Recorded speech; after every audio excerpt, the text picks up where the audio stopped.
السلام عليكم ورحمة الله وبركاته. الحمد لله رب العالمين. الحمد لله الذي هدانا لهذا وما كنا لنهتدي لولا أن هدانا الله.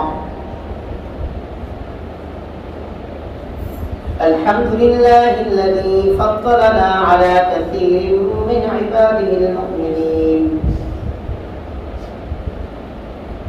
ونعوذ بالله من شرور أنفسنا ومن سيئات أعمالنا.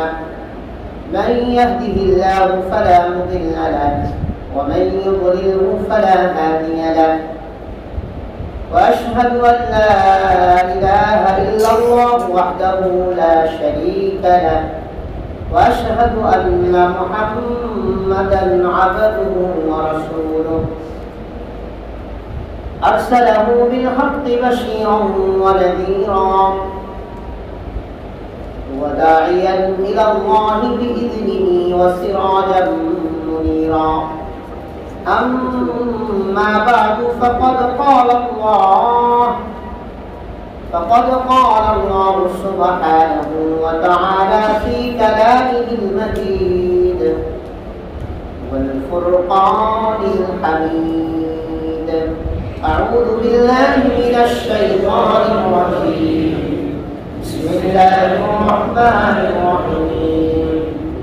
وإن طائفتان من المؤمنين اقتتلوا فأصلحوا بينهما فإن بغت إحداهما على الأخرى فقاتلوا التي تبغي حتى تفيء إلى أمر الله فإن فاءت فأصلحوا بينهما بالعدل وأقسطوا إن الله يحب المقسطين. إنما المؤمنون إخوة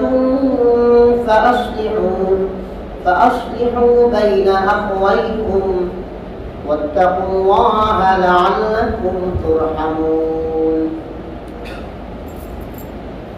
فقال رسول الله صلى الله عليه وسلم: لا تباغضوا ولا تنافسوا وكونوا عباد الله إخوانا، أو كما قال النبي صلى الله عليه وسلم: آمنت بالله صدق الله مولانا العظيم وصدق رسوله النبي الكريم ونحن على ذلك لمن الشاهدين والشاكرين والحمد لله رب العالمين.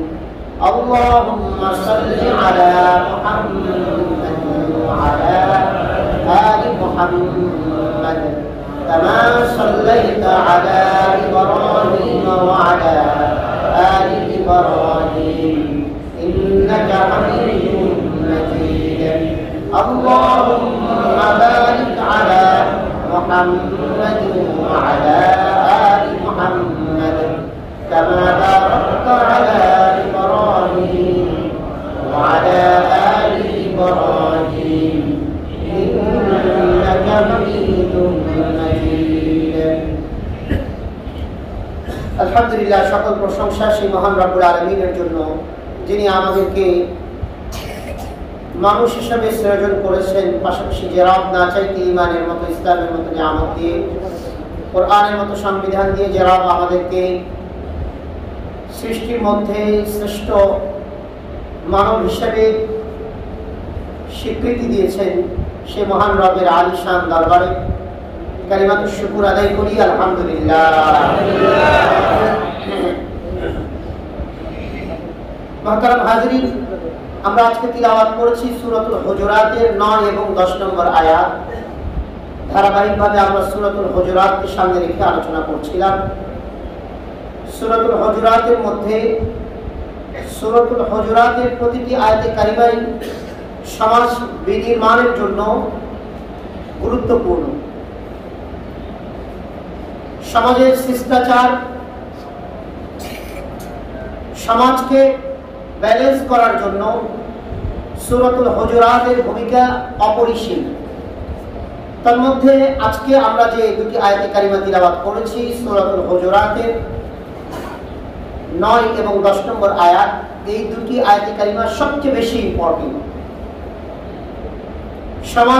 সমাজের ব্যালেন্স ঠিক রাখবার জন্য, সমাজের মানুষদের মাঝে মানবতা ঠিক রাখবার জন্য এবং পরস্পর সৌহার্দ্যপূর্ণ সম্পর্ক, সম্প্রীতিপূর্ণ সম্পর্ক, ভ্রাতৃত্বপূর্ণ সম্পর্ক ঠিক রাখবার জন্য এই দুটি আয়াতে কারিমার শিক্ষা, এই দুটি আয়াতে কারিমার তাৎপর্য অপরিসীম।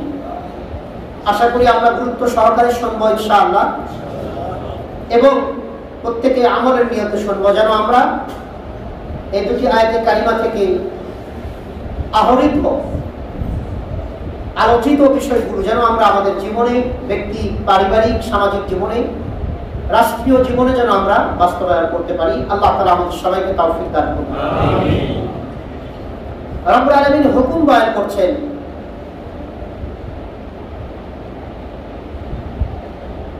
যে হে ঈমানদারগণ, যে ঈমানদারদের মধ্যে দুটি দল যদি পরস্পর ওয়াইন তাইফাতানি মিনাল মুমিনিনা ইকতাতালু ফাআসলিহু বাইনাহুমা। রব্বুল আলামিন সূরাতুল হুজুরাতের 9 নম্বর আয়াত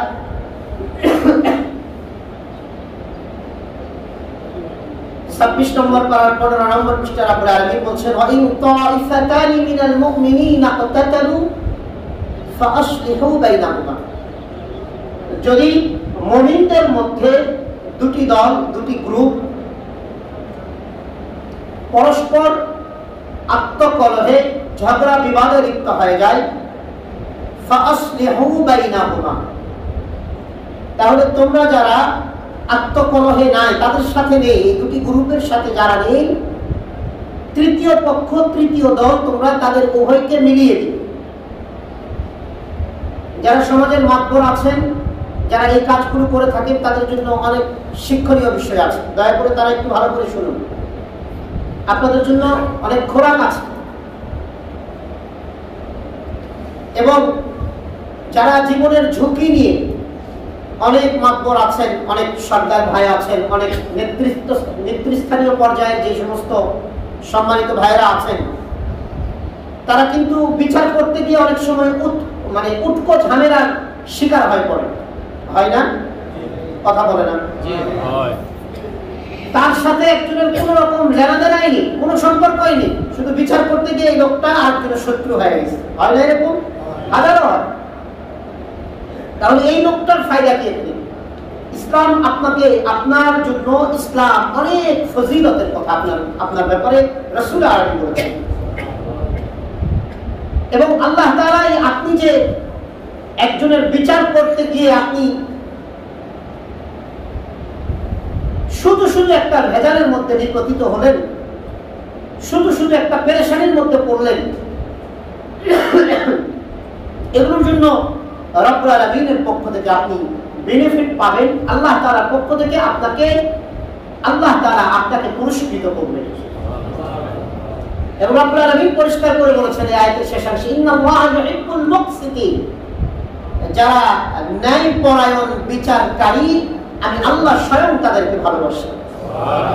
আল্লাহর ভালোবাসা আপনাদের জন্য কি থাকবে? আপনাদের জন্য আল্লাহ তাআলার ভালোবাসা দরজা আল্লাহ খুলে দিল। এজন্য অনেক ভাই যারা এলাকার নেতৃস্থানীয় পর্যায়ের আছেন, মাতবর আছেন, সরদার আছেন, নেতা আছেন, বিচারক আছেন, সেই সমস্ত সম্মানিত ভাইরা, আপনারা কিন্তু অনেক দামি কাজ করছেন। আপনারা কখনো মনে করবেন না যে হয়তো আপনার ফ্যামিলি থেকে বলবে না তোমার এই হুদা ফাল ঝামেলার মধ্যে তোমার যাওয়ার দরকার কি না। আপনি যে কাজটা করছেন, আপনার এই কাজটা তো সবাই পারে না। আপনি যেটা করছেন সেটা তো সবাই পারবে না। সবার বিচার কি সবাই মানবে?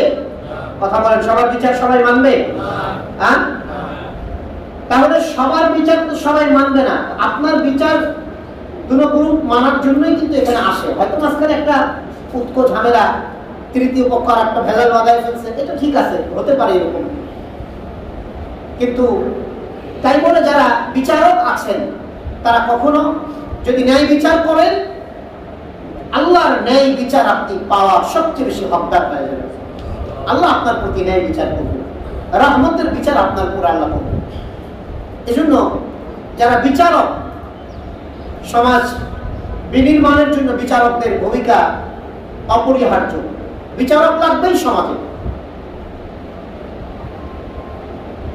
হ্যাঁ, আপনি হয়তো স্বীকৃতিপ্রাপ্ত বিচারক নয়, দরকার নেই, স্বীকৃতি কোনো দরকার নেই। আল্লাহর কাছে বেনিফিট পাওয়ার জন্য, আল্লাহর পক্ষ থেকে নেকি পাওয়ার জন্য, আল্লাহর ভালোবাসা পাওয়ার জন্য স্বীকৃতিপ্রাপ্ত, স্বীকৃতির কোনো দরকার আল্লাহর কাছে নাই।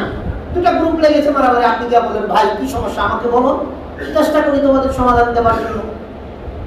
এটা কিন্তু একজন রাস্তার লোক হলে দিবে না। আপনি যখন এলাকার নেতৃস্থানীয় পর্যায়ের ব্যক্তি, আপনাকে সবাই সম্মান করে, আপনি যদি বলেন ঠিক আছে তোমরা মারামারি চাও না সমাধান চাও, আমরা সমাধান চাই, তাহলে আসো খুশি। বিশাল বড় একটা মানুষের উপকার করা এটা আল্লাহ তাআলা যেটা আমাদেরকে হুকুম করছেন, যেটা আল্লাহ হুকুম করছেন আমাদেরকে, এবং আল্লাহ তাআলা আমাদেরকে বাতলিয়ে দিতেছেন যে পদ্ধতিটা কেমন হবে। রব্বুল আলামিন সূরাতুল হুজুরাতের 9 নম্বর আয়াতে বলছেন ওয়া ইন তাইফাতানি মিনাল মুমিনিনা ইকতাতালু ফাআসলিহু বাইনাহুমা। যদি বিবাদমান দুটি দল গোত্রের মাঝে পরস্পর বিবাদ সৃষ্টি হয়, তাহলে তোমরা যারা তৃতীয় পক্ষ আছো ফাআসলিহু বাইনাহুমা, তাদের উভয়ের মাঝে তোমরা সুলহ করে দাও, সন্ধি স্থাপন করে দাও। এক নম্বর হুকুম, উভয়ের মাঝে আপনি সন্ধি করে দিলেন। সন্ধি করে দেওয়ার পরে ভেজাল আবার হয়তো হয় না? সন্ধি করে দেওয়ার পরে আবার মারামারি লাগে না? লাগে না? লাগে।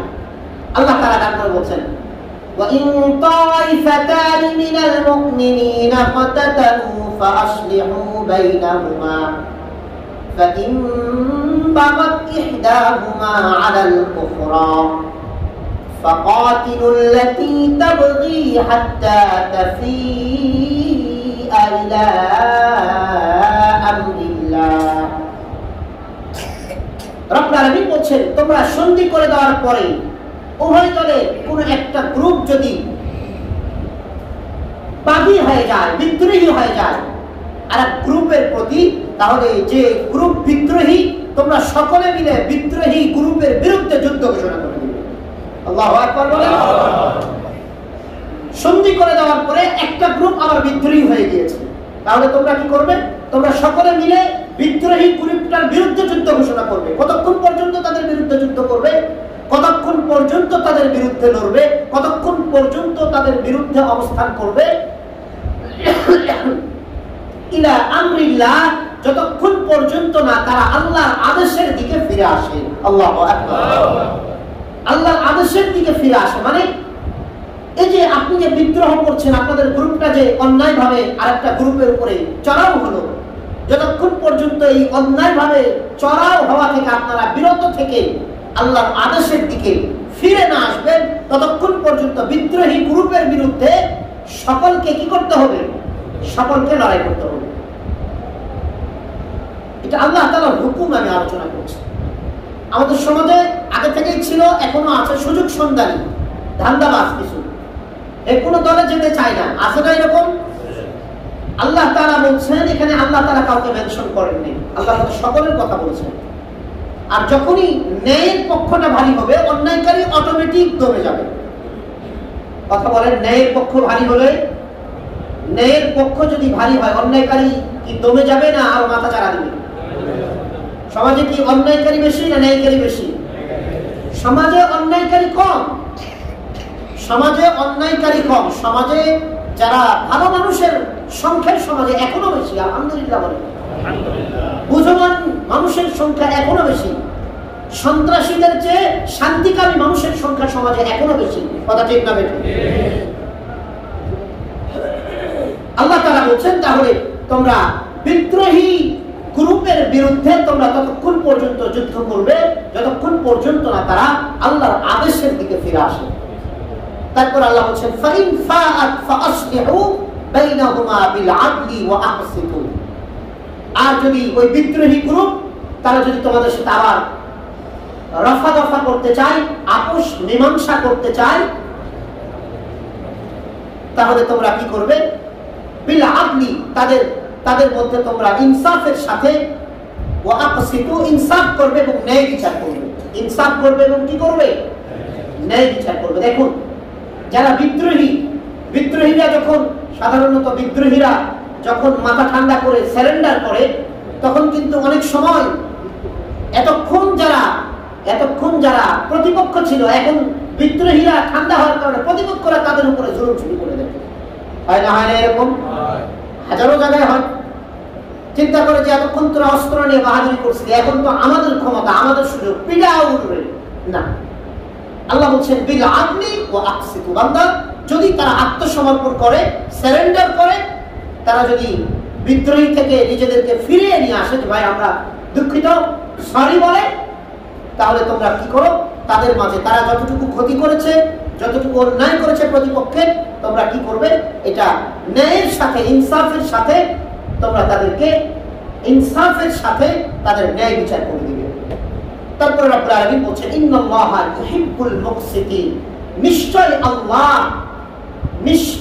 আল্লাহ, অবশ্যই আল্লাহ ন্যায় বিচারকারীদেরকে ভালোবাসে। সুবহানাল্লাহ। মোহতারাম হাজরিন, এই আয়াতে কারিমা অনেক বহুবিধ শিক্ষা।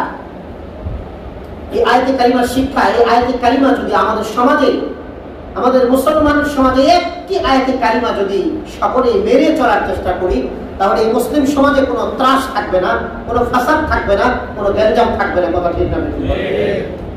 আজকে আমরা গ্রুপিং হয়ে গেছি, সরকারের একটা গ্রুপ হয়ে গেছে, জনগণের একটা গ্রুপ হয়ে গেছে। আজকে বিরোধী দল একটা গ্রুপ, সরকারি দল একটা গ্রুপ, আজকে অমুক দল একটা গ্রুপ, তমুক দল একটা গ্রুপ, এরকম শুধু গ্রুপ আর গ্রুপ। আমাদের সমাজে এখন গ্রুপে একবারে বিস্তৃত, পুরা সমস্যায় গ্রুপিং এসেছে। কিন্তু ইসলাম গ্রুপিং নয়, ইসলাম জামাআতে সর্বোচ্চ। রব্বুল আলামিন কোরআনে বারবার বলছেন ওয়াতাসিমু বিহাবলিল্লাহি জামিআ ওয়া লা তাফাররাকু।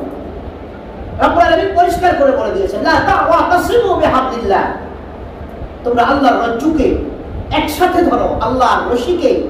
আল্লাহর রশি হচ্ছে কোরআন, আল্লাহর রশি কি?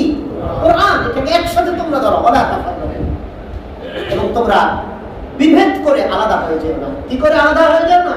তোমরা পরস্পর আলাদা হবে না। কেন? আল্লাহ তাআলা সূরাতুল হুজুরাতের 10 নম্বর আয়াতে বলে দিয়েছেন ইন্নামাল মুমিনুনা ইখওয়াতুন ফাআসলিহু বাইনা আখওয়াইকুম। ইন্নামাল মুমিনুনা ইখওয়াতুন ফাআসলিহু বাইনা আখওয়াইকুম ওয়াত্তাকুল্লাহ ইন্নাল্লাহা গফুরুর রহিম। আল্লাহ তাআলা আমাদের রব্বুল আলামিন বলেন, অবান্দা, ইন্নামাল মুমিনুনা ইখওয়াত, নিশ্চয় আমি আল্লাহ দুনিয়ার যত মুমিন আছে, কেউ যদি হয় আমেরিকার মুমিন, ইমানদার যদি হয় আমেরিকার ইমানদার, আর বাংলাদেশি ইমানদার, কেউ যদি হয় সৌদি আরবের ইমানদার, আর কেউ যদি হয় আফ্রিকার ইমানদার। অবান্দা, আমি আল্লাহ ভৌগোলিক অবস্থানের কারণে আমি আল্লাহ আমার কাছে কারো কোনো আলাদা মর্যাদা নাই। বান্দা, তোমাদের ইমানের ভ্রাতৃত্বের কারণে, তোমাদের ইমানের বন্ধনের কারণে, শুধু ইমানদার হওয়ার কারণে আমি আল্লাহ দুনিয়ার সমস্ত ইমানদারদেরকে আমি আল্লাহ ভ্রাতৃত্বের বন্ধনে আবদ্ধ করে দিয়েছি। ইন্নামাল মুমিনুনা ইখওয়া, রব্বুল আলামিন বলছেন নিশ্চয় দুনিয়ার যত মুমিন আছে, নিশ্চয় সমস্ত মুমিন এক মুমিন আরেক মুমিনের ভাই। ফাআসলিহু বাইনা আখওয়াইকুম, রব্বুল আলামিন বলছেন ও বান্দা, অতএব ফাআসলিহু বাইনা আখওয়াইকুম, এক মুমিনের সাথে যদি আরেক মুমিনের দুশমনি শুরু হয়ে যায়, এক মুমিনের সাথে যদি আরেক মুমিনের আদাওয়াতি, আর এক মুমিনের সাথে যদি আরেক মুমিনের শত্রুতা শুরু হয়ে যায়, রব্বুল আলামিন বলেন ও বান্দা, মুমিন হওয়ার কারণে তুমি আরেক মুমিনের সাথে ভ্রাতৃত্বের বন্ধনকে অটুট রাখবে। ফাআসলিহু বাইনা আখওয়াইকুম, পরস্পর মুমিনের মাঝে যদি কোনো ফাসাদ সৃষ্টি হয়ে যায়, পরস্পর মুমিনের মাঝে যদি কোনো ঝামেলা সৃষ্টি হয়ে যায়, রব্বুল আলামিন বলেন, বান্দা তাহলে আমি আল্লাহ হুকুম করছি, তুমি মুমিন মুমিনের মাঝে তুমি মুমিনকে তুমি মিলিয়ে দিবা। আর এক মুমিন আর এক মুমিনের সাথে যদি গঞ্জাম লেগে যায়, তাহলে এক মুমিন আর এক মুমিনের সাথে তৃতীয় মুমিন এসে পরস্পর মুমিনকে মিলিয়ে দিবা। আল্লাহ তাআলা বান্দার আল্লাহর হাবিব সরকারে দু জাহান নবী মুহাম্মদ আরবি সাল্লাল্লাহু আলাইহি ওয়াসাল্লাম হাদিসে বলেছেন, চার জায়গায় মিথ্যা কথা বলা জায়েজ আছে। তার মধ্যে এক জায়গা এটি, যদি পরস্পর যদি মুমিন গঞ্জাম লেগে যায়, মুমিন দুই ভাই যদি মারামারি হয়ে যায়, মুমিন দুই ভাই যদি পরস্পর বিদ্বেষমূলক আচরণ শুরু করে দেয়, রব্বুল আলামিন বলেন এই দুই মুমিনকে মিলাবার জন্য, আল্লাহর হাবিব বলেছেন এই দুই মুমিনকে মিলাবার জন্য তুমি যদি মিথ্যার আশ্রয় নাও, রব্বুল আলামিন তোমার আমলনামায় কোনো গুনাহ দিবে না। মুমিনকে মিলাবার জন্য মিথ্যার আশ্রয় নেওয়া জায়েজ আছে। আর আমাদের এই সমাজে কিছু কুলাঙ্গার আছে, মুমিনের সাথে মুমিনের গঞ্জাম লাগলে সে মাঝখানে আরো লবণ ছিটে দেয়, আছে না নাই? কারো যায় ঘর পোড়া, কেউ যায় বেগুন পোড়া, ভাই ভাই গঞ্জাম লাগছে, চাচাতো ভাই আয়সা চিন্তা করে যে এরা দুই ভাই না মিলুক, মাঝখানে একজনের মাঝে আরেকজনের জন্য ক্লিপ লাগায়। আল্লাহ তাআলার বান্দা এর চেয়ে জঘন্য অপরাধ রব্বুল আলামিনের কাছে এর চেয়ে জঘন্য পাপ আর দুনিয়াতে নাই, পরস্পর মুমিনদের মাঝে ভেজাল লাগিয়ে দেওয়া।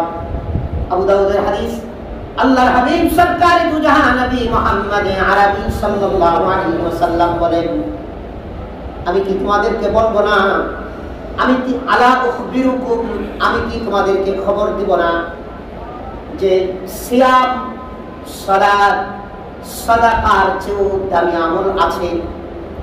সিয়াম, রোজা, নামাজ, দান খয়রাতের চেয়েও দামি আমল কি, আমি কি তোমাদেরকে সুসংবাদ দিব না, সেই দামি আমলের কথা তোমাদেরকে বলবো না?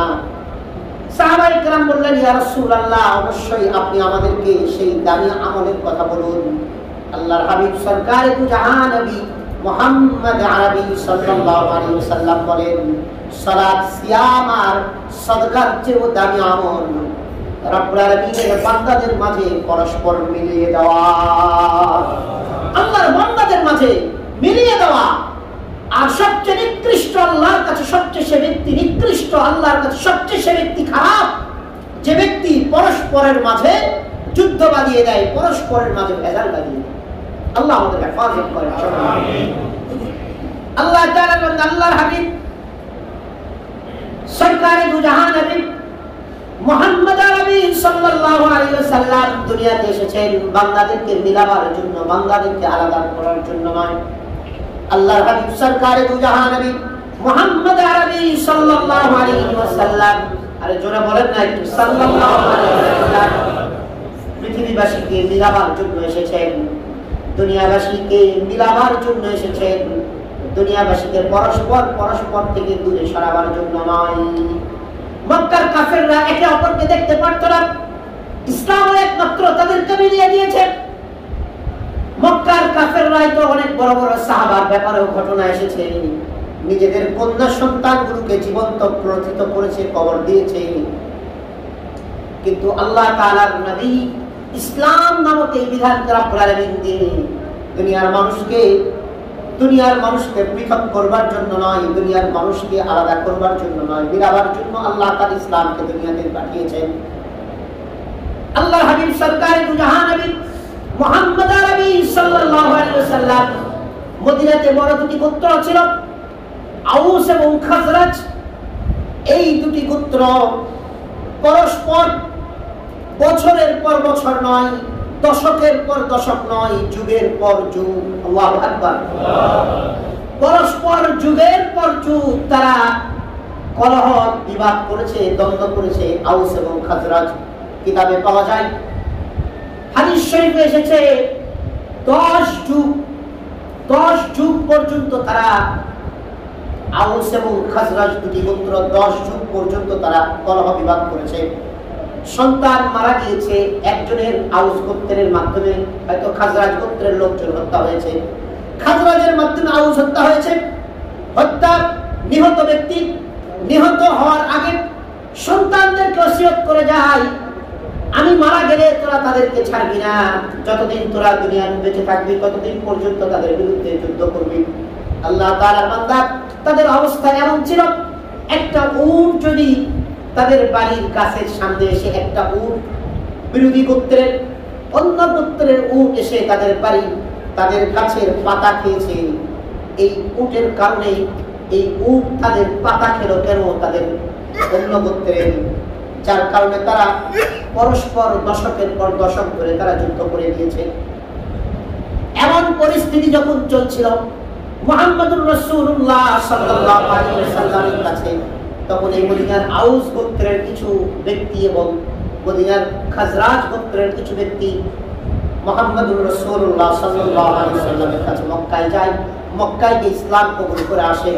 ইসলাম কবুল করার পরে তারা মদিনাতে এসে কাজ করে। আলহামদুলিল্লাহ আউস এবং খাজরাজ গোত্র মোটামুটি মিল হয়ে যায়। অতঃপর মুহাম্মদুর রাসূলুল্লাহ সাল্লাল্লাহু আলাইহি ওয়াসাল্লাম মদিনাতে আসে। মদিনাতে আসার পরে 10 যুগ ধরে যুদ্ধ, কলহ, বিবাদ চলমান দুটি গোত্রকে ইসলাম নামক এই সংবিধান, কোরআন নামক সংবিধান, এই চলমান দুটি গোত্রের বিবাদকে রব্বুল আলামিনের কোরআনের এই হুকুমে তাদেরকে শান্তিতে পরিণত করে দিয়েছে। উভয় গ্রুপকে শান্তির আশ্রয়ে তাদেরকে ছায়া দিয়েছে। আল্লাহ তাআলা এবং আল্লাহর হাবিব সরকার দু জাহান নবী মুহাম্মদ আরবি সাল্লাল্লাহু আলাইহি ওয়াসাল্লাম একদল সাহাবায়ে কেরাম তাকে বললেন, ইয়া রাসূলুল্লাহ, ইয়া হাবিবাল্লাহ, আপনি একটু মেহেরবানি করে আব্দুল্লাহ ইবনে উবাই ইবনে সুলুল, মদিনার মধ্যে সবচেয়ে বড় মুনাফিকদের লিডার আব্দুল্লাহ ইবনে উবাই ইবনে সুলুল, একদল সাহাবী আয়াতে কারিমা সূরাতুল হুজুরাতের 9 নম্বর আয়াতে কারিমা নাযিল হওয়ার প্রেক্ষাপটটা কি ছিল? কয়েকটি ঘটনা এসেছে। তাফসীরে ইবনে কাসির এসেছে, মদিনার একদল সাহাবায়ে কেরাম আল্লাহর হাবিব সরকারে দু জাহান নবী মুহাম্মদ আরবি সাল্লাল্লাহু আলাইহি ওয়াসাল্লামকে বললেন, ইয়া রাসূলুল্লাহ, এই মুনাফিক সর্দার আব্দুল্লাহ ইবনে উবাই ইবনে সুলুলের কাছে আপনি একটু চলুন। আল্লাহর হাবিব সাহাবায়ে কেরাম বললেন, তিনি এক গাধার পিঠে সওয়ার হয়ে রওনা দিলেন। যখন ওই মুনাফিক সর্দার আব্দুল্লাহ ইবনে উবাই ইবনে সুলুলের কাছাকাছি গেলেন, এই আব্দুল্লাহ ইবনে উবাই ইবনে সুলুল বলছে, মুহাম্মদ, আপনি আমার কাছে আসবেন না। নাউযুবিল্লাহ, আপনার গাধার দুর্গন্ধ আমাকে কষ্ট দিতেছে। নাউযুবিল্লাহ।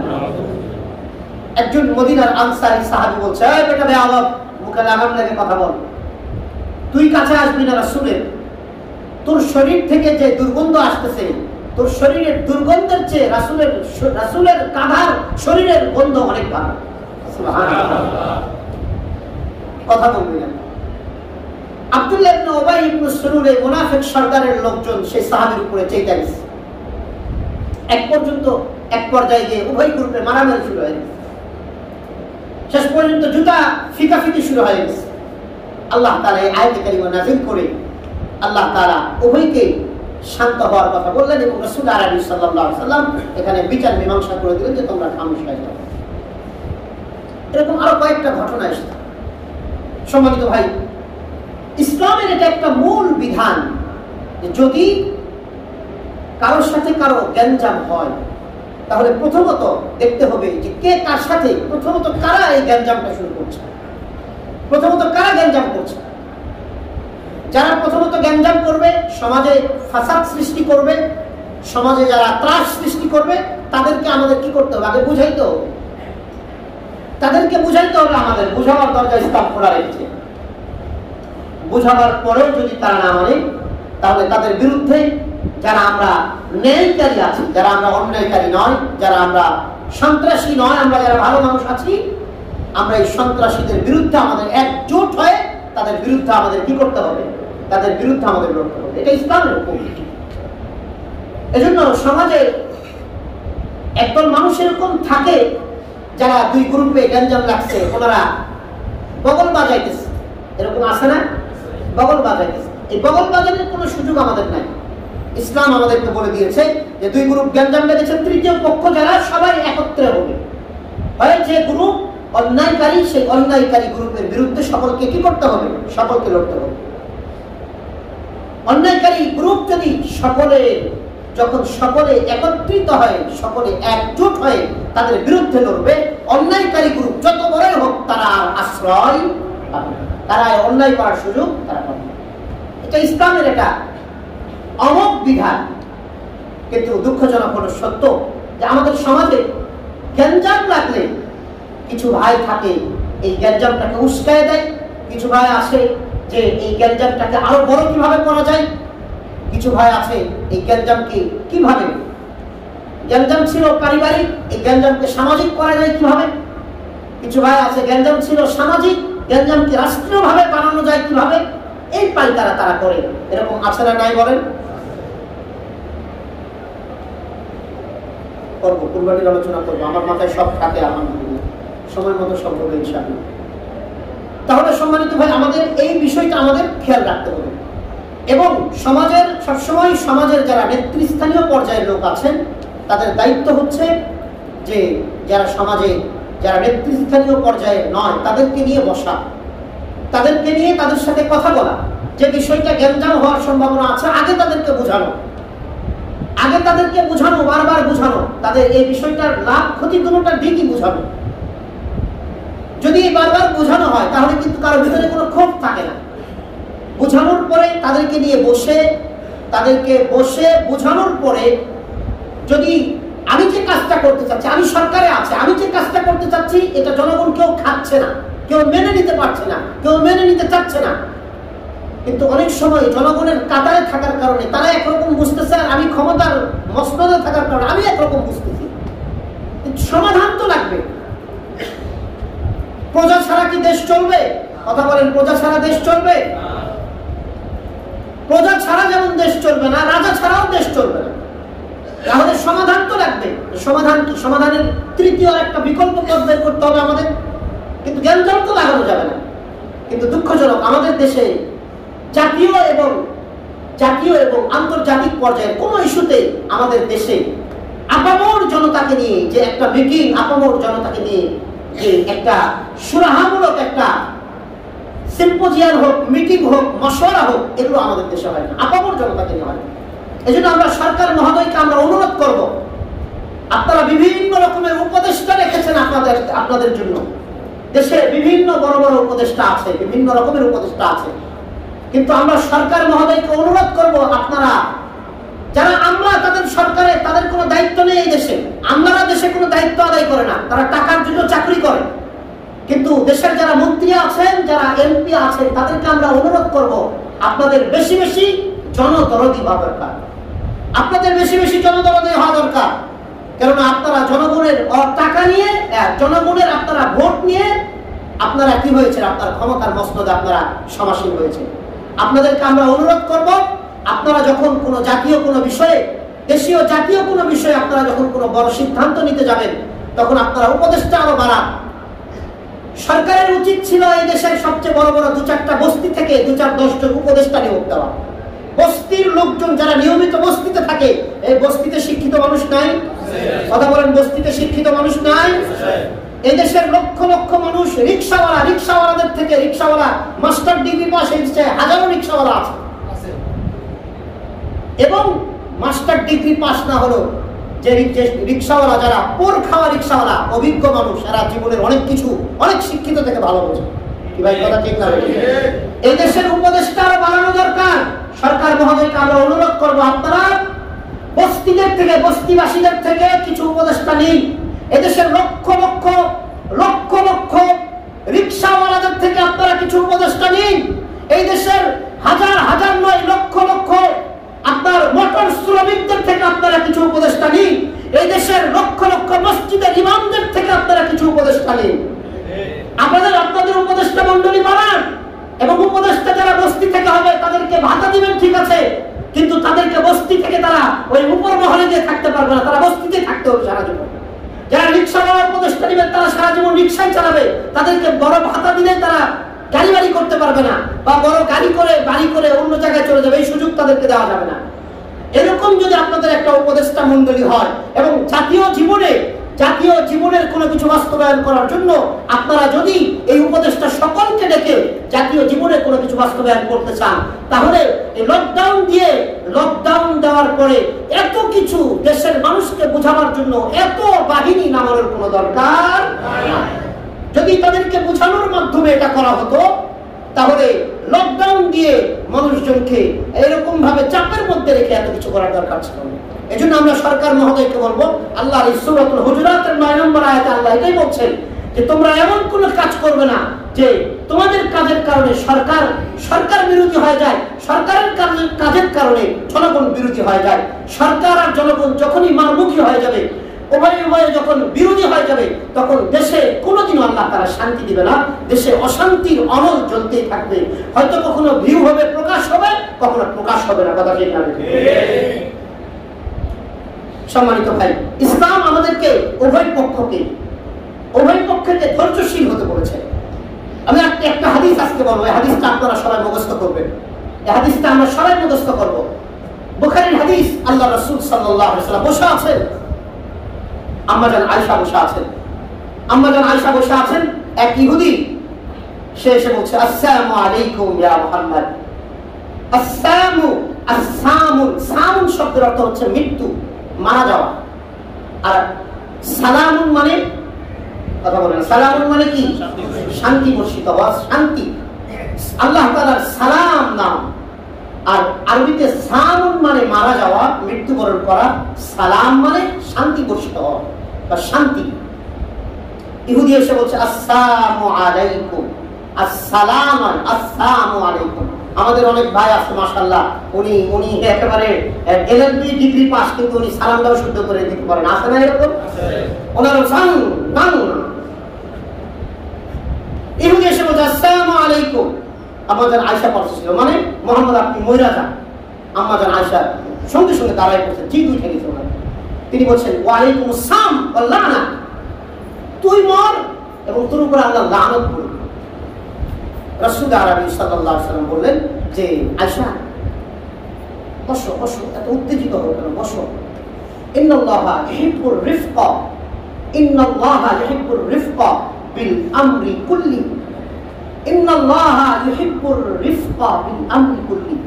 আয়েশা তুমি বসে পড়ো। মাহলা ইয়া আয়েশা, আয়েশা শান্ত হও, বসে পড়ো। এত উত্তেজিত হওয়ার কি আছে? দেখো না, ও বলছে, আম্মাজান আয়েশা বলেন, আপনি দেখেন না যে আপনাকে কে বলছে? সে বেয়াদবের মতো সে বলছে আপনি মারা যান। এই জন্য তো আমি ধৈর্য ধরতে পারি নাই। আল্লাহর হাবিব বললেন, সে তো এটা বলছে ঠিক আছে, আমি কি বলছি তুমি শোনো না? হ্যাঁ শুনছি। আমি তো ভদ্রভাবে বললাম, ওয়ালাইকুম, আমার মরণের দরকার নেই, তুই তোরটাই মর। ওয়ালাইকুম মানে কি? তুই যেটা কইছিস তোর উপরেই করব। তো আমিও তো তারটাই তাকে রিটার্ন করে দিয়েছি। আর তুমি জানো না যে তার দোয়া কবুল হবে না, আমার দোয়া তার বিরুদ্ধে কবুল হবে না। আল্লাহ হাবিব বললেন যে, দেখো, ইন্নাল্লাহা ইউহিব্বুর রিফকা বিল আমরি কুল্লি। আয়েশা তুমি মনে রাখবা, নিশ্চয় আল্লাহ তাআলা প্রতিটি কাজের ভিতরে নম্রতাকে আল্লাহ সবচেয়ে বেশি ভালোবাসেন। বলেন প্রতিটি কাজে, সবাই বলেন প্রতিটি কাজে আল্লাহ নম্রতাকে ভালোবাসেন। প্রতিটি কাজে আল্লাহ নম্রতাকে ভালোবাসেন। প্রতিটি কাজে আল্লাহ নম্রতাকে ভালোবাসেন। তাহলে আমরা কঠোর না হয়ে কি হব? নম্র হব। কঠোর না হয়ে নম্র হব। আমি গতকালকে দুটো ভিডিও দেখেছি, আমার কলিজা মানে খুবই বেশি কষ্ট পেয়েছি। আমি তাহকিক করতে পারি নাই ভিডিওটা, কিন্তু দুটো ভিডিও দেখেছি। একটা ভিডিওতে সিএনজি, আপনারা কেউ দেখে থাকলে আমার সাথে একটু হাত দিবেন, সিএনজি কে বুলডোজার দিয়ে এরকম টুকরা করা হচ্ছে। দেখেছেন কেউ? এখানে আছেন, হাত উঠান। আরেকটাতে দেখলাম যে আপনার বুলডোজার দিয়ে রিক্সাগুলোকে কি করা হচ্ছে? ভেঙে ফেলা হচ্ছে। আমি কিন্তু বলছি না যে কারা করছে, কার হুকুমে করছে, আমি কিন্তু এটা ক্লিয়ার না। এটা ব্যক্তিগত আক্রোশে এটা হবে এরকমও নয়, কিন্তু এই দুটো জিনিস দেখার পর আমার এত বেশি কষ্ট লেগেছে, এটা আমি বলে প্রকাশ করতে পারবো না। কিছু মানুষ দাঁড়িয়ে আছে, কিছু মানুষের কান্নার আওয়াজ আমি শুনেছি। আচ্ছা বলেন, এই যে বুলডোজার দিয়ে রিক্সাগুলো ভাঙা হচ্ছে, এই দেশের কি সব রিক্সা উঠিয়ে দেওয়া হচ্ছে? এই দেশের কি সব রিক্সা অচল করে দেওয়া হচ্ছে? রিক্সা এই দেশে চলবে না এরকম কোনো আইন হয়েছে? হয়তো ঢাকা শহরে চলবে না, বা অটো রিক্সা চলবে না, বা যে রিক্সাগুলো যেখানে চলছে সেখানে পাঠিয়ে দেন। সিএনজি কি দোষ করলো? এক একটা সিএনজি নামাইতে কত টাকা লাগে জানেন আপনি? এক একটা সবুজ সিএনজি লাগাইতে ঢাকার নাম্বার হলে 16 থেকে 20 লাখ টাকা লাগে, 20 লক্ষ টাকা লাগে। একটা এফজিও প্রাইভেট কার লাগে নামাইতে 15 লাখ টাকা। শোরুম থেকে একটা প্রাইভেট কার নামাইতে লাগে 15 লাখ। ঢাকা মেট্রো থ নাম্বার একটা যদি আপনি সিএনজি নামান লাগে 20 লক্ষ টাকা। বিভিন্ন জায়গায় টাকা দিতে হয়, 20 লক্ষ টাকা লাগে। একটা সিএনজি বানানোর পরে কোম্পানি মেয়াদ দেয় 8 বছর। 8 বছর পরে তো চলার অনুপযোগী হয়ে যায়। গাজীপুরের হলে 7 থেকে 8 লাখ টাকা লাগে। একটা সিএনজি ওয়ালা অপরাধ করতে পারে, আপনি এখানে যদি শাস্তি দেন, আপনি তাকে একটা সিএনজি কে আপনি 2000, 10,000, 50,000, 1 লাখ টাকা মামলা দিয়ে দেন। মামলা করলে টাকাটা রাজস্ব খাতে যাবে না ভাই? কথা বলেন, মামলা করলে রাজস্ব খাতে যাবে না? যে লোকটা 7 লাখ টাকা খরচ করছে তার এত বড় যদি অপরাধ হয়, আপনি মামলা দিয়ে দেন। মামলা যদি 50,000 টাকা হয়, রাজস্ব খাতে 50,000 গেল, সে তার বৈধ কাগজপত্র নিয়ে যা যা বৈধতা লাগে নিয়ে নামাই দিতে হবে।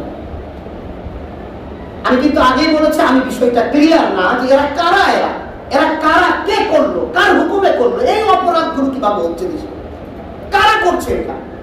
বেসরকারি ভাবে কেউ করার কারো ক্ষমতা নেই। বুলডোজার দিয়ে ভাঙবে এরকম কারো বাপের বুকের পাটা এত বড় নেই। অবশ্যই কোনো মামলা কোনো কর্মকর্তাই কামগুলো করছে। কিন্তু একটা মানুষের স্বপ্নকে, সারাটা জীবন কেউ 5 লাখ টাকা জমাইছে, 7 লাখ টাকা জমাইছে, সারাটা জীবন একটা রিক্সাওয়ালা 80,000 টাকা জমাইয়া একটা রিক্সা নামাইছে, আপনি একবার তস্তস করে ফেলেন। অপচয়কারী শয়তানের ভাই, আপনি একটা শয়তানের ভাই হয়ে যাচ্ছেন আপনারা। কারা করছে এরা? দেশকে এরকম অস্থিতিশীল পরিবেশ, দেশকে কারা নিয়ে যাচ্ছে? এটা আমরা প্রশাসনের কাছে অনুরোধ করব, আপনারা দেশের যারা এরকম অস্থিতিশীল পরিবেশ তৈরি করতে চান, জনগণের জান মাল সম্মানের নিরাপত্তা দিতে যারা ব্যর্থ হয়, আপনারা তাদেরকে চিহ্নিত করুন, আপনারা তাদেরকে লাগাম টেনে ধরুন। অন্যথায় দেশের মানুষ একটা সময় এই জুলুম সহ্য করতে করতে কিন্তু হয়তো বরদাস্ত করবে না। আল্লাহ তাআলা আমাদের সবাইকে হেফাজত করেন, সবাই বলে আমিন। আমাদের সরকারকে, আমাদের জনগণকে আমাদের রিফক হতে হবে। আমাদেরকে আল্লাহ যে কাজটা পছন্দ করেন সেই সবকিছুতে ভালোবাসার ছোঁয়া যেন থাকে, সবকিছুতে যেন নম্রতার ছোঁয়া থাকে। মনে থাকবে তো ইনশাআল্লাহ? সবকিছুর মধ্যে যেন নম্রতার ছোঁয়া থাকে, ভালোবাসার ছোঁয়া থাকে। এই শিক্ষা ইসলাম দিয়েছে আমাদেরকে, আল্লাহ রাসূল দিয়েছেন আমাদেরকে। যে কাজ করলে ফাসাদ হবে, সন্ত্রাসী কর্মকাণ্ড বাড়বে, যে কাজ করলে সমাজের মানুষের মাঝে বিভেদ সৃষ্টি হবে, পরস্পর সম্প্রীতি নষ্ট হয়ে পরস্পর শত্রুতায় পরিণত হয়ে যাবে, এমন কাজ ইসলামে না সরকারকে করার অনুমতি দিয়েছে, না জনগণকে করার অনুমতি দিয়েছে। ইসলাম সরকারকেও করার অনুমতি দেয়নি, ইসলাম জনগণকেও করার অনুমতি দেয়নি। সম্মানিত ভাই, এজন্য আমরা প্রত্যেককেই বলবো, আমরা প্রত্যেকের জায়গাতে থেকে আমরা যেন ইনসাফকে আমরা প্রায়োরিটি দেই। একজন মানুষের জান মাল সম্মানকে আমরা সর্বাত্মকভাবে আমরা তাদেরকে সম্মান করি। একজন মানুষের কোনোভাবে যেন, আমি সরকারে আছি, আমি বিরোধী দলে আছি, আমি জনগণ, আমি যেই হই না কেন, যদি আমি কোনো মানুষের জান মাল সম্মানের কোনো খেয়ানত করি, আল্লাহর আদালতে আপনাকে দাঁড়াতে হবে। আপনার এই ক্ষমতা একবারে সারা জিন্দগির জন্য নয়।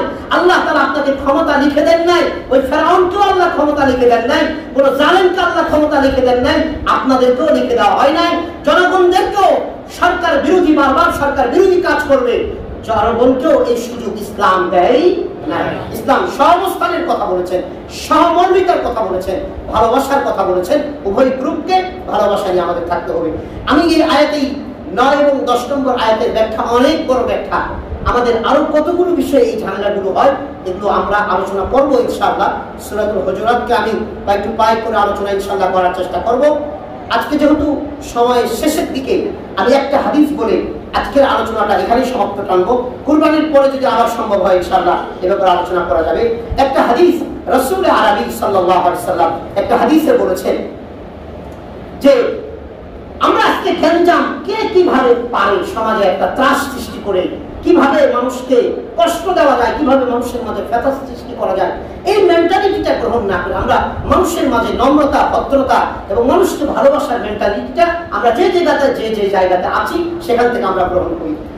আল্লাহ হাবিব সরকার দু জাহান নবী মুহাম্মদ আরবি সাল্লাল্লাহু আলাইহি ওয়াসাল্লাম তিনি বলেছেন, তুমি কি চাও তোমার রাত দিন, তোমার সকাল, তোমার উঠা বসা, খাওয়া দাওয়া সব কিছু ইবাদতে পরিণত হয়ে যায়? আমরা কি চাই যে আমাদের উঠলেও আমরা নেকি পাবো, শুয়ে থাকলে ঘুমিয়ে থাকলেও নেকি পাবো, বাজারে থাকলেও নেকি পাবো? আমরা কি চাই যে আমরা আপনার মাঠে থাকলেও নেকি, ঘরে থাকলেও নেকি, কথা বললেও নেকি, কাজ করলেও নেকি, সর্বময় অবস্থায় আমাদের কাজগুলো নেকিময় হয়ে যায়? এটা কারা কারা চাই ইনশাআল্লাহ? রাসূল আরবি সাল্লাল্লাহু আলাইহি ওয়াসাল্লাম বলেছেন, যদি 4-5টা কাজ করো তাহলে তোমার উঠা বসা, খাওয়া দাওয়া, পড়া, লেনা দেনা, ঘুম, তুমি ইবাদতের কোন ধারে কাছেও নেই, তোমার ইবাদত হয়ে যাবে। আল্লাহু আকবার। আল্লাহ রাসূল সাল্লাল্লাহু আলাইহি ওয়াসাল্লাম বলেছেন, 1 নম্বর, তোমার সব কাজগুলো যেন আল্লাহর সন্তুষ্টি করতে হয়। সব কাজগুলো যেন কিসের করতে হয়? সবাই বলি আল্লাহর সন্তুষ্টি। তোমার নিয়ত যেন সহি হয়ে যায়। নিয়ত যেন কি হয়ে যায়? নিয়ত যেন তোমার সহি হয়ে যায়। তোমার নিয়ত যদি জনগণকে বাঁশ দেওয়া হয় তাহলে তুমি বিপদে পড়বা, যেমনি হোক তোমার বিপদ আল্লাহ ফেলবে। তোমার নিয়ত যদি সরকারকে বাঁশ দেওয়া হয় তাহলে তুমি মনে রাখবা তোমাকে আল্লাহ বিপদে ফেলবেন। তুমি লিখে রাখো, তোমাকে আল্লাহ বিপদে ফেলবেন। তুমি কেমনে বিপদে পড়বা এটা তুমি টের পাবা না, তোমাকে টের পাইতে দেওয়া হবে না। তুমি এতদিন তো অন্যরে বাঁশ দিছো, অন্যরে কি করছো, তুমি আঙ্গুল দিছো, ভেজাল করছো। তোমাকে যখন ফেরানো হবে তুমি নিজে টেরও পাবা না যে কেমনে পড়লাম, কেমনে এই ট্যাপের মধ্যে পড়লাম। সে তুমি ক্ষমতাধর হও আর তুমি জনগণ হও, তুমি যাই হও না কেন। এই জন্য আমাদের নিয়তকে সহি করতে হবে যে আমি যে কাজ করছি আমার এই কাজে আল্লাহ সন্তুষ্ট কিনা। শোনেন, আল্লাহর যদি সন্তুষ্টি না থাকে তাহলে আপনি জনগণের সন্তুষ্টি কখনো পাবেন না, আপনি রাজারও সন্তুষ্টি কখনো পাবেন না, আপনি কারোর সন্তুষ্টি পাবেন না। আপনার বউয়ের ঘরের মধ্যে বউয়ের সন্তুষ্টি আপনি পাবেন না, বউয়ের হাতে আল্লাহ বেইজ্জত করবে, সন্তানের হাতে আল্লাহ আপনাকে বেইজ্জত করবে যদি নিয়তকে বারবার অশুদ্ধ করা হয়, অসহি করা হয়। এজন্য 1 নম্বর আল্লাহর সন্তুষ্টি কল্পে 1 নম্বর আমাদের নিয়ত থাকবে যে কাজই করব, যে কাজে আমরা করব সন্তুষ্টি থাকবে কার? আল্লাহ। আল্লাহর সন্তুষ্টি কামনা করব আমরা। আমি যে কাজটা করছি আমার রব সন্তুষ্ট কিনা। যদি মানুষের উপর জুলুম করি রব সন্তুষ্ট হন না, নারাজ হয়ে যান। রব কি সন্তুষ্ট হন না নারাজ হন? মনে রাখতে হবে যে মানুষের যেন কোনো অকল্যাণ আমার দ্বারা না হয়, আল্লাহ অসন্তুষ্ট হয়ে যাবে। 1 নম্বর আল্লাহর সন্তুষ্ট। 2 নম্বর ইমামতে, ইমামের কথা মতো চলতে হবে। হাদিসে ইমাম শব্দটা এসেছে। এখন ইমামের ব্যাখ্যা আমরা যদি ইমামের ব্যাখ্যা, প্রথমত ইসলামে ইমামের প্রথম ব্যাখ্যা হচ্ছে যে প্রতিটা দেশে একজন আমিরুল মুমিনিন থাকবেন, তিনি হবেন সকল মুমিনদের ইমাম এবং আমির। ভাই কথা বুঝাইতে পেরেছি?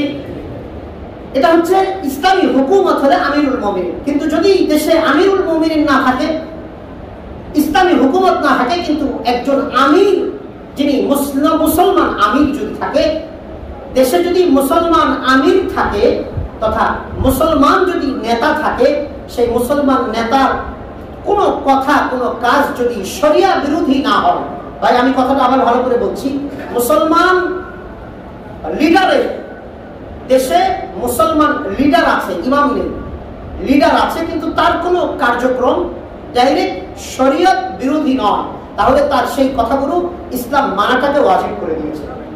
ভাই কথা বুঝাইতে পেরেছি? কথা সবার ক্লিয়ার? তাহলে শরিয়া বিরোধী যদি কিছু না হয় তাহলে ইসলামে অর্থাৎ দেশে যে লিডারই থাকবেন সেই লিডারের, সেই নেতা, সেই প্রধানমন্ত্রী, সেই রাষ্ট্রপতি, সেই সরকারি কর্মকর্তাদের কথা আমাদের মানতে হবে, যদি তাদের কথাগুলো ডাইরেক্ট কোরআন হাদিসের বিরুদ্ধে না যায়। এটা ইসলাম আমাদেরকে শিক্ষা দিয়েছে। ভাই কথা বুঝাইতে পেরেছি? যদি কোরআন হাদিসের বিরুদ্ধে যায় তাহলে কি তাদের বিরুদ্ধে অস্ত্র ধারণ করবো না? কিনা ইসলাম এটাও বলে তাদের আলোচনা করতে হবে। কি করতে হবে ভাই? কথা বলেন, কি করতে হবে? আলোচনা করতে হবে। বারবার তাদের সাথে আলোচনার দরজা খোলা রাখতে হবে, আলোচনা করতে হবে, তাদেরকে বারবার বুঝাইতে হবে, বিষয়গুলোর ভালো মন্দ আমাদের বুঝাইতে হবে। তাহলে আল্লাহ রাসূল বললেন 2 নম্বর যে আমিরের কথা এতাআত করবে, আমিরের কথা মানবে। নাম্বার 3, যে ব্যক্তি উত্তম তার যে সম্পদ আল্লাহ দিয়েছে এই সম্পদ থেকে উত্তম যেটা সেটা ব্যয় করবে। উত্তমটা কি করবে? উত্তমটা ব্যয় করবে। নাম্বার 4, সেই ব্যক্তি তার সাধ্য অনুযায়ী উত্তম ব্যয় করবে। নাম্বার 3, নাম্বার 4, সে ব্যক্তি আপনার তার সাথী সঙ্গীদের সাথে ভদ্র আচরণ করবে। সাথী সঙ্গীদের সাথে কি আচরণ করবে? সবাই বলেন কি আচরণ করবে? সবাই বলি কি আচরণ করবে? তার সাথী সঙ্গীদের সাথে আরামের আচরণ করবে, তার দ্বারা যেন কেউ কষ্ট না পায়। নাম্বার 5, সে সাথী সঙ্গীদের সাথে কখনো ঝগড়া করবে না। রাসূল আরবি সাল্লাল্লাহু আলাইহি ওয়াসাল্লাম বলেছেন এই 5টি কাজ সাথীদের সাথে ভদ্র আচরণ করবে, তার প্রতিবেশী, তার সঙ্গী, তার বন্ধু, তার আত্মীয় স্বজনের সাথে কখনো ঝগড়া করবে না। রাসূল আরবি বলেছেন তাহলে তুমি শুনে নাও যে তোমার ঘুমটাও ইবাদত। তুমি ঘুমে আছো, আল্লাহ তোমার ডান কাঁধের ফেরেশতাকে অ্যাক্টিভ রেখেছেন ইবাদত নেকি লেখার জন্য। তুমি টয়লেটে আছো, তুমি বাজারে আছো, তুমি প্রয়োজনে চাকরিতে আছো, প্রয়োজনে ব্যবসাতে আছো, তুমি যে অবস্থাতেই থাকো না কেন এই 5টি কাজ যদি তুমি করতে পারো, আল্লাহর হাবিব বলেছেন অলওয়েজ তোমার আমল নামায় রব্বুল আলামিনের পক্ষ থেকে নেকি আর নেকি লেখা হবে। 1 নম্বর কার সন্তুষ্টি? মুখস্থ করি। খুব বড় খুব কঠিন কাজ যে এরকম নয়। 1 নম্বর কার সন্তুষ্টি করব? যে কোনো কাজ করব কার সন্তুষ্টি করবে? রব্বুল আলামিনের জন্য। নাম্বার 2, আমিরের ইতাআত। কার ইতাআত করব? আমি আমিরের ব্যাখ্যা করলাম। ইসলামী হুকুমত হলে ইসলামী হুকুমতের আমির থাকবে, যেহেতু আমাদের দেশে ব্যবস্থাপনা নেই। আমাদের যে সরকারি যে লোকজন আছেন শরীয়ত বিরোধী, ডাইরেক্ট শরীয়ত বিরোধী যদি কোনো কাজ না হয় তাহলে আমাদের অবশ্যই তাদের কথাগুলো মানতে হবে। এটা হচ্ছে শরীয়তের পক্ষ থেকে এটা আদেশ। কার পক্ষ থেকে আদেশ? শরীয়তের পক্ষ। অনেকে কিছু বোঝে না কিসের সরকারের কথা মানবো, সরকারের কি মূল্য না, এই সমস্ত কথা এগুলো চরম, এগুলো ইসলাম আপনি বোঝেনই না, এই জন্য এরকম উদ্ভট কথাবার্তা বলছেন। আপনি ইসলাম বোঝেন না, কারণ ইসলাম সবসময় শান্তির কথা বলে। কারণ আপনি যখনই সরকার বিরোধী, সরকারের সাথে আপনার যখনই সম্পর্ক খারাপ হতে থাকবে তখন কিন্তু দেশে শান্তি আসবে না, অশান্তি থাকবে, অশান্তি শুরু হয়ে যাবে। হ্যাঁ, সরকার যদি শরীয়ত বিরোধী বড় বড় কোনো কর্মকাণ্ড করে সরকারকে বোঝাবার জন্য আমাদের কারণ আল্লামা আবুল হাসান আলী নদভী রহমতুল্লাহ একটা খুব দামি কথা বলেছেন, আমার এই কথাটা দিলে খুব চোট লাগে। তিনি লিখেছেন ভাগ্য গুণে আল্লাহ যাদেরকে ভাগ্য গুণে যাদেরকে আল্লাহ ক্ষমতার মস্তদে বসিয়েছেন তাদেরকে তুমি কিভাবে লাঠি মেরে দূরে সরিয়ে দিবে? ভাই, লাঠি মেরে দূরে সরিয়ে দেওয়ার কোনো সুযোগ আছে? যাদেরকে আল্লাহ ভাগ্য গুণে ক্ষমতার মসনদে বসিয়েছেন, আমার আর আপনার কি পাওয়ার আছে তাদেরকে আমরা লাঠি মেরে দূরে সরে দিব? আমার তো ভাগ্য এটা নেই। আমার ভাগ্যে তো একটা মেম্বারিও নেই, আমার ভাগ্যে তো একটা কমিশনারও নেই, আমার ভাগ্যে তো একটা এমপিও নেই। মমতাজের ভাগ্যে তো আল্লাহ এমপি দিয়ে দিছে, এখন আপনি আর আমি কি করতে পারি? এই কথা বোঝেন নাই? দিয়ে দিছে তো, এখন আপনি আর আমি কি করতে পারি ফালাফালি করে?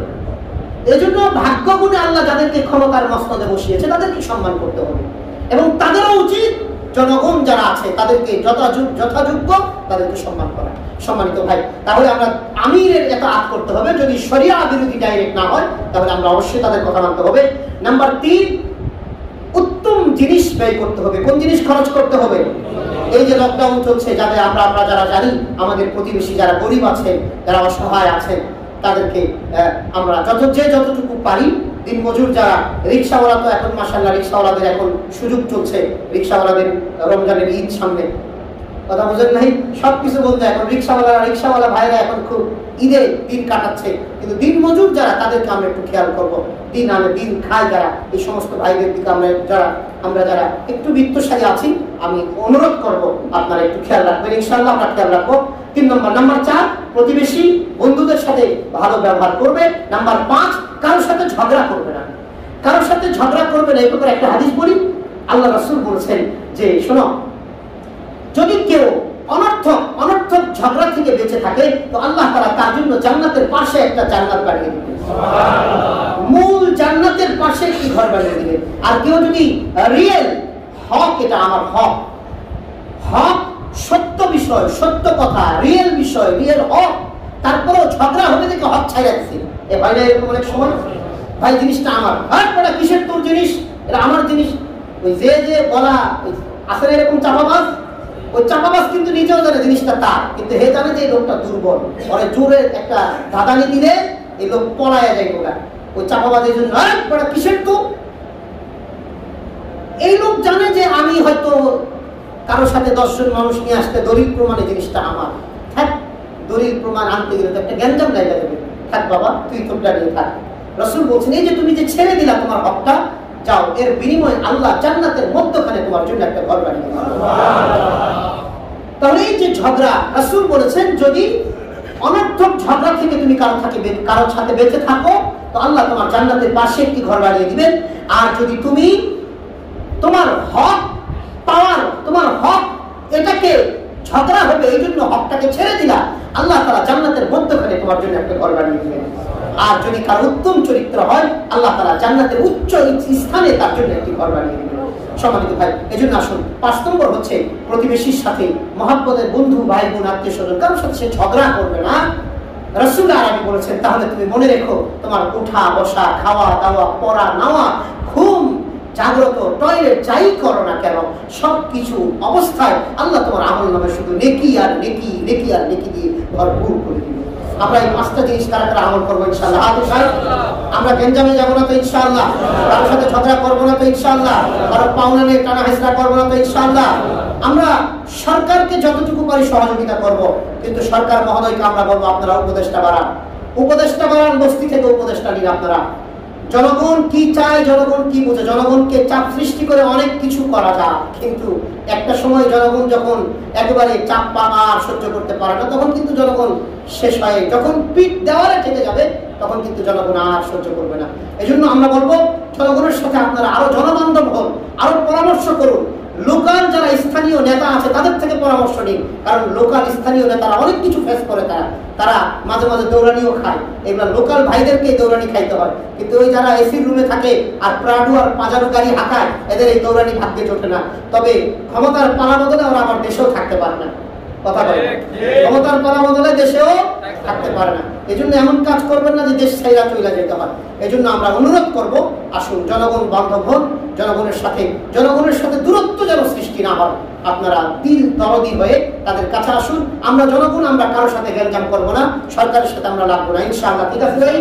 আল্লাহ যে কথাগুলো বললাম আমাদের সবাইকে সঠিকভাবে বুঝাইবার আমলের তৌফিক দান করুন। সবাই বলি আমিন ওয়া আখিরু দাওয়ানা আলহামদুলিল্লাহি রাব্বিল আলামিন। আগামী জুমা থেকে আমরা ইনশাআল্লাহ কুরবানির বিষয়ে আলোচনা করব এবং আগামী জুমাতে আরো আলোচনা থাকবে আপনার জিলহজ মাসের ফজিলতপূর্ণ দিবস ও রাতগুলো সম্পর্কে। যে কথাগুলো বললাম আল্লাহ আমাদের সবাইকে সঠিকভাবে বুঝাইবার আমলের তৌফিক দান করুন। সবাই বলি আমিন ওয়া আখিরু দাওয়ানা আলহামদুলিল্লাহি রাব্বিল আলামিন। সুবহানাল্লাহি ওয়া বিহামদিহি সুবহানাকাল্লাহুম্মা ওয়া বিহামদিকা আশহাদু আল্লা ইলাহা ইল্লা আনতা আস্তাগফিরুকা ওয়া আতুবু ইলাইক।